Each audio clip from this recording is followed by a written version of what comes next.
امام احمد بن حنبل رحمت الله علیه د په بستر مرګ باندې پروت و ځکه دې سړي د دین دپاره دومره مظالم برداشت کړي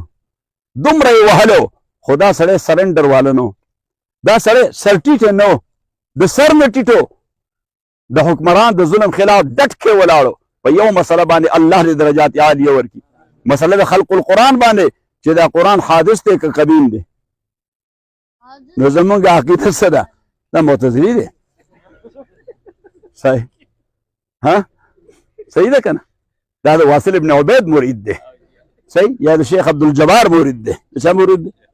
د شیخ عبدالجبار نو به هر تقدیر عرض مې کوله تاسو خدمت کې چې حادث دی که قدیم دی یعنی مخلوق دی او که صفت دی نه مونږ ونه صفت د باري دی لکه څنګه چې الله قدیم دی نو داسې صفات هم قدیم دي داسې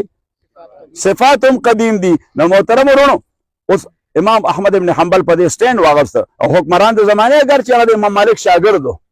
حکمران څوک و څه نوم یې مامون رشید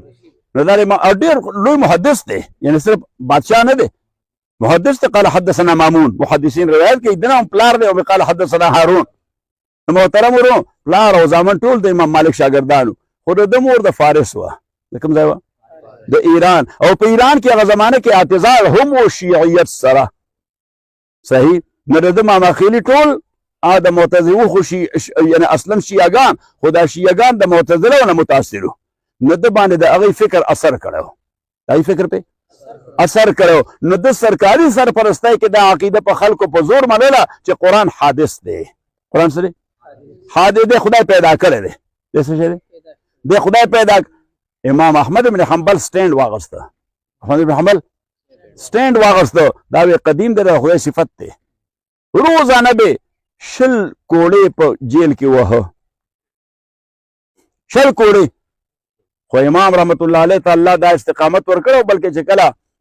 دا سزاګانې ختم شي بیا ډېر ضعیف و ډېر مریض هم نو چې مونځ به کو د ده زوی دی څوک دی عبدالله ابن احمد څوک عبدالله ابن احمد د ده کتاب دی په علم حدیث کې څه وایي ورته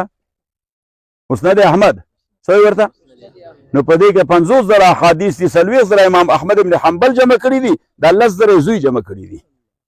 صحیح نو هر چې هغه جمع د امام احمد ابن حنبل ده نو خو ډېر تحقیقي کړې ده د عبدالله ابن احمد کوم حصه چې ده کې بعضې احادیثو باندې مونږ جرح کوو څه کوو پې ځکه چې هغه مرتبه عالم خو نو چې د کوم مرتبه عالم یې پلارو نو بهر تقدیر عبدالله ابن احمد وایي که بابا کې لمونځ وکړ نو دعا به یې کوله دا یو دعا ما بیا بیا اورېده رحم الله ابوالهیثم خدای دې ابوالهیثم باندې ورحمیږي الله دې ابوالهیثم سره ښېګړه وکړي وایي ما ورته بابا د ابوالهیثم څوک ستا استاد و استادانو ته موږ دعا کوو که نه کوو ما دا ستا څوک شیخ و چې ته ورته دعاګانې کې وی دا ابوالهیثم مشهور ډاکو دا څه شی ډاکو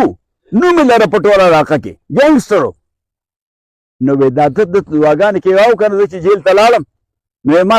مونځ مې وکړ نو یو سړی راغی نو ما سره لاس مې لاس کړ السلام علیکم یا امام الامه او د امت امامه السلام علیکم وی انا ابوالهیثم نو نوم خو ما اورېدلی خو لیدلی خو مې نه نو وی ما داسې ورته ونه ځکه دا لوی خلک چې چا توهین نه کوي مونږ خو سړی سپکو که نه سپکو سپکو وی دوی د انسانیت احترام کوي دوی د مسلمانانو احترام کوي نو ما ورته دا نه وي چې ابوالهیثم القطاع ځکه دی مشهور په څه باندې القطاع شکمار یعنی ته ابوالهیثم شکمار دا خو دغه توهینو نو ورته دا نه وي وی ابوالهیثم المشهور هغه مشهور ابوالهیثم چې دی